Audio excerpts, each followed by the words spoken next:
qiziq bir davr boshlanyapti. Bunda Real zo'r bo'lib ketishi, hamma titulni qo'lga kiritishiga kafolati yo'q, lekin buni kuzatish qiziq bo'lishi aniq. Hozir masalan o'sha televideniyada bir reality show degan anaqa paydo bo'lgan janr va u e'tiborni tortib olgan.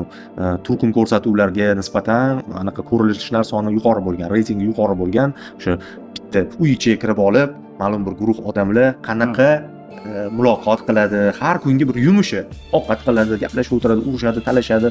O'sha narsa qiziq bo'lib qoldi odamlarga-da. Xuddi shu reality showni biz real deb ko'ramiz. Nimaga? Chunki Joze Mourinyo media bilan zo'r ishlaydi.